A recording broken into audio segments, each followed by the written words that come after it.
Bueno, arranco. A veces nos preguntamos si hay un tango nuevo, porque dicen que el tango te espera, pero hay que ver con qué te espera. Si se agazapa con nuevas melodías o fusiones bajo el brazo como las de Astor Piazzolla, o si te aguarda con las letras de siempre, sobre hombres abandonados por mujeres pérfidas o idolatrías que rozan el Edipo respecto de las madres. A mí en particular me parece que el eje está en las letras, en la poética. Y por eso vamos a hablar con Héctor Gurbit, que está aquí con nosotros, un letrista de los tangos nuevos, conocedor del género. Héctor es esencialmente escritor, licenciado en periodismo y también desarrolla talleres literarios. ¿Qué tal, Héctor? ¿Cómo te va? ¿Qué tal? ¿Cómo te va, Héctor? Bueno, somos ¿Cómo estás? tocayos. Muy bien. Exactamente, va a ser un duelo de Héctor, Así es. tomando la vieja poética del tango, de los cuchilleros, que tanto le gustaba a Borges, ¿no? Así es. Bueno, Héctor, tengo una primera pregunta que sería si existe tal cosa como una nueva ola de letristas del tango. Bueno, sin ninguna duda, ningún movimiento, ningún cambio se produce de un día para otro. Y el mejor ejemplo quizás sea el rock nacional, o bien el tango con Piazzolla, un estilo que era rechazado por los viejos tangueros. Y ese proceso lo podríamos identificar con Piazzolla, aunque ya estaba consolidado desde los años de Balada para un Loco, que yo les recuerdo que ese tema sacó un segundo puesto en un festival iberoamericano de danza y canción que se hizo en el Luna Park entre octubre y diciembre de 1969. Y cosa curiosa, sacó el segundo lugar y del primero, que se llamó Hasta el último tren, nadie se acuerda. Ese tema, Balada para un Loco, hizo su historia, todos lo sabemos, lo cantó Amelita Baltar y como decíamos ahí, apareció el Piazzolla, si bien ya estaba de antes, por supuesto, no ninguna novedad, y este poeta uruguayo, Horacio Ferrer, que hizo este tema y otros muchos más con un perfil muy siglo XXI, si se quiere, o finales del siglo XX, un anticipador, ¿no? Fíjate que uno de los jurados de ese concurso era Vinicius de Moraes. Y otro hito para mí importante es la aparición de La Chicana, que aparece en 1995, donde están Dolores Solá, Acho Stoll y Juan Valverde.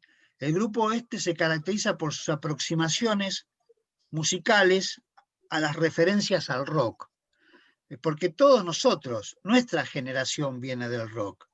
Y creo que el ejemplo más importante de esta cosa de que viene del rock es La Guardia Hereje, que estaba su líder del grupo era Alorza. El pobre Alorza murió muy joven, creo que tenía 36 años o 38, no me acuerdo. La Guardia Hereje hacía un tango muy particular y fíjate vos que cuando iba a las presentaciones solo se podía presentar en las presentaciones del rock, casi nunca lo dejaban en las presentaciones de tango. Así que fíjate vos qué impronta importante que tenía, ¿no? En ese Perdón que sentido, te yo interrumpa, quiero... Héctor. Sí, Héctor, perdón que te interrumpa, por ahí que sirve como apunte. En estos días escuchamos mucho a Lorza con motivo de la muerte de Maradona en una de sus canciones que era Para verte gambetear, ¿no? Y que, bueno, no es precisamente un tango, pero bueno, es un es un, candombe, eso es un es un candombe. cantón. Por eso esto de canción urbana, es decir, hay una cantidad de géneros que se incorporan a partir de esta definición. Y Héctor, ¿vos pensás que a partir de estas fechas que fuiste tirando, que el tango renació en los 90? Bueno, el tango tiene muchas versiones. El tango tiene la música, tiene la poética, tiene la danza, tiene la interpretación. Entonces siempre aparece alguna. Por ejemplo, en este tiempo yo no puedo afirmar que el tango sea un movimiento masivo. Yo no lo afirmaría eso. Siempre hay con una suerte de tribu que deambula y que está tan agrietada como toda la sociedad. Y bueno, alguna de esas vertientes siempre está apareciendo del tango. Yo creo que el tango nunca perdió esa impronta, yo creo que el tango siempre tuvo un grupo, yo no diría que sea masivo, pero tampoco es pequeño. Yo diría que hay un grupo importante de gente que le gusta el tango y que o baila o canta, o hace poesía, o interpreta. Yo creo que hay un poco de eso, ¿no? El tango creo que tiene mucho de poesía, y mucho de música, y mucho de baile. Y todas esas cosas se van complementando y siempre aparece una que está más en el tapete que otra. Esa es la impresión que yo tengo. Claro, alguna faceta que prevalece sobre la otra. Y hablaste recién, mencionaste el término canción urbana. ¿Cómo lo definís? ¿Qué significa? Bueno, yo la canción urbana, que es un término que un poco Matías Mauricio, que es un referente importante de esta nueva canción, eh, yo lo defino como el folclore urbano. Es decir, así como el folclore, conocido por nosotros, sobre todo en los tiempos de los 60, en la época que yo llamo la revolución de las corcheas, tenía que ver más que nada con la cosa campestre, ¿no? Con el gaucho, con la frontera, con esa cuestión. Y no había un folclore, nadie definió un folclore urbano. Y para mí esta canción urbana es de alguna manera un folclore urbano, donde habla, es nuestro folclore, el tango. Si uno puede suponer que folclore es eso que viene de las raíces, ¿no? Ahí llega la cosa entonces. Y en el plano de las letras, sé que en algún momento hubo un seminario de formación de letristas, Homero Expósito. ¿Qué incidencia tuvo? Porque digamos que el tema de las letras fue de lo más renovado en los últimos tiempos, ¿no? Sí, para mí el seminario marca un antes y un después en lo que es las temáticas del tango, ¿no? En cuanto a su masividad, porque estaba, como dijimos antes, los antecedentes siempre existen. Mi historia es bastante simple, ¿no? Yo tenía un profesor, Roberto Díaz, con el que lo tuve como coordinador de taller literario durante más de 10 años, falleció también, que era profesor en ese seminario de letristas que comenzó en el 2007. Y yo me incorporé a ese seminario en el 2011 y me dio una visión de la que yo no conocía. Así, yo siempre fui poeta, de hecho muchos de mis premios que saqué en poesía los tuve antes de saber que existía el seminario. Pero creo que le dio otra dimensión. Yo como poeta sabía lo que era un soneto, sabía lo que era un romance, pero más o menos por ahí terminaba toda mi sapiencia. Y el tango tiene una estructura poética, una estructura de del formato de la poesía que es muy rígido, es tremendamente rígido. Y uno tiene que acomodarse con eso. Yo, antes de entrar en eso, en entrar en cómo es la estructura de la confección, tanto de un tango como de un candombe o un vals, la milonga es otro tema, la milonga es un poco más sencilla, pero el tango es una cosa complicada.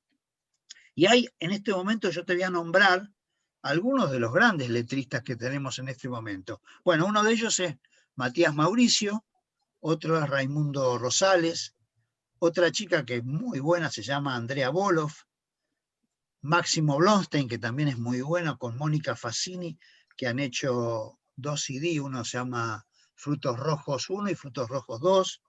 Bueno, el Tape Rubín, que es bastante conocido.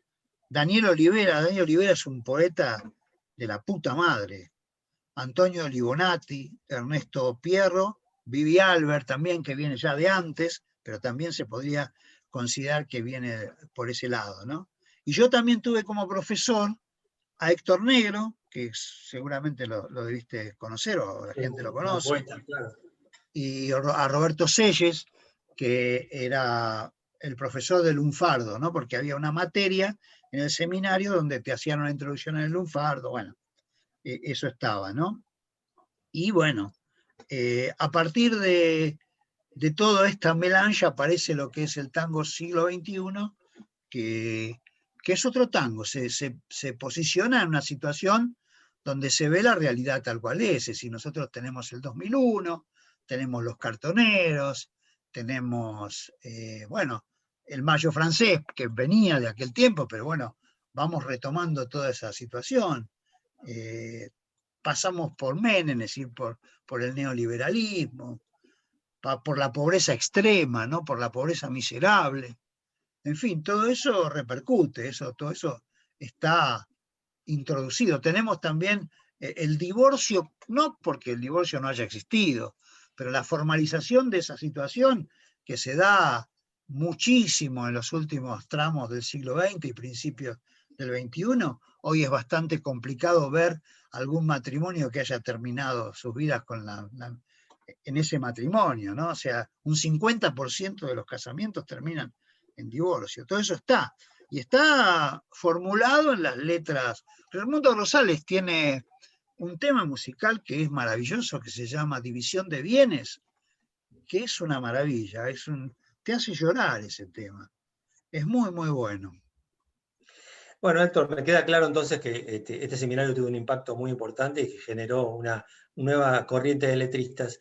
Pero en tu caso particular, por ejemplo, ¿qué fue lo que generó en vos? ¿Cómo es tu producción? ¿Por dónde pasa tu línea de poética? Bueno, yo tengo una línea poética. La línea poética o el estilo poético se gana con el tiempo, ¿no? Si uno escribe durante toda la vida, yo escribo poesía desde los 12 años. Por supuesto, yo tengo ahí mis poesías de aquel tiempo. Son horribles, pero desde ese momento que yo escribo. Y llegó un momento en mi producción poética que yo llamé, y a partir de una materia en la Universidad de Avellaneda que se llama Teoría y Práctica Narrativa 2, que se da crónica, yo defino a mi poesía como una crónica poética, que es una suerte de personificación del tiempo, ¿no? de lo que sucede. Apela a un lenguaje llano, no ausente de las estructuras poéticas, tampoco no ausente del surrealismo, pero no es una estructura hermética, no es fundamentalista como podría ser Breton o Paul Eluard, es una mirada propia de la realidad. El cronista descubre lo que está sucediendo y lo plasma poéticamente. Es un género muy abierto, muy flexible, muy híbrido, admite conjeturas, la mirada del autor.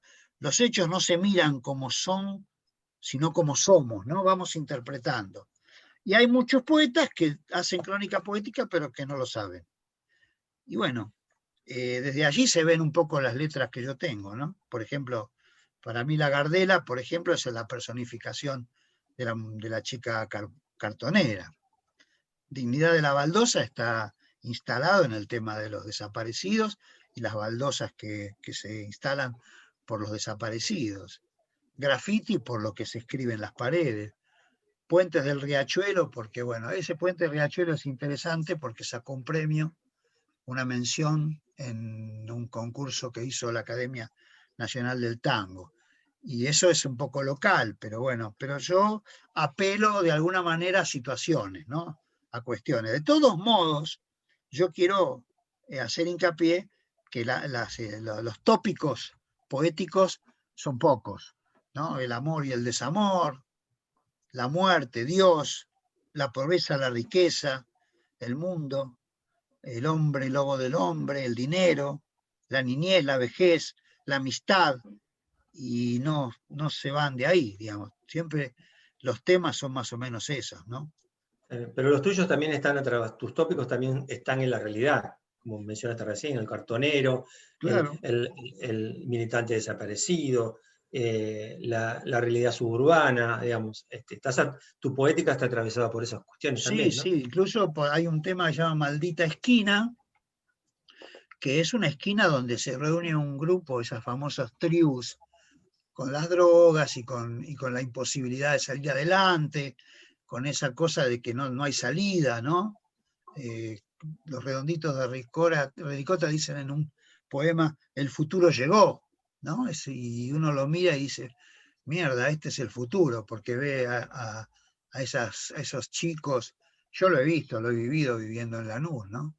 Como algunos chicos terminan mal, ¿no? A partir de drogarse, ¿no? Afortunadamente otros no, pero sí hay muchos que no ven salida, que no encuentran la forma de incorporarse a esta estructura lineal que marca el capitalismo, de empezar en la escuela primaria, escuela secundaria, universidad y trabajo, porque cuando termina la universidad, encontrar trabajo es una odisea, por ejemplo. Y eso sí llegó a terminar la universidad. Bueno, Héctor, Te agradezco mucho esta entrevista y para cerrar la nota te pido si por favor elegís un tema de tu producción para cerrar la nota, digamos. Mira, yo elegí dos. Uno se llama Dignidad de la Baldosa, que había comentado, es un candombe con música de Edgardo Acuña, letra mía, y que en general en el CD que tenemos con Morena Albert lo canta Morena Albert. Bueno, Baldosa debía haber sido como un respiro de la verdad, la gente pasa y presiente que está caliente la dignidad. Acá sería muy tedioso que yo explicara cómo se construye esa estructura, porque no es común, ahí están las sílabas poéticas, hay que acentuar segunda y séptima en el primer hemistiquio, 4 y 9 en el segundo, y las rimas tienen que ser muy precisas, y además de todo eso que te piden, tiene que decir algo. Así que eso es bastante complejo. Y el otro que elegí, ese es más universal. Bueno, también está el estribillo, que a mí me gusta siempre decirlo. En mi tierra se florecen las baldosas con el perfume que fundó el dolor. El viento de la historia es una aurora que alienta al corazón. Justicias por retazos, cuentagotas, pero al final justicia al por mayor. El cielo en la vereda es una gota de música y canción. ¿Qué Y te el parece otro, qué te parece si cerramos, mencionar el otro, pero vamos a usar ese tema, si te parece, porque bueno, creo que lo tenemos disponible? Pero bien, igual, contanos el otro y luego vamos al tema y cerramos. bien. El otro es Puentes del Riachuelo, también con música de Edgardo Acuña y letra mía. Bueno, perfecto. Bueno, entonces nos vamos escuchando La Dignidad de la Baldosa.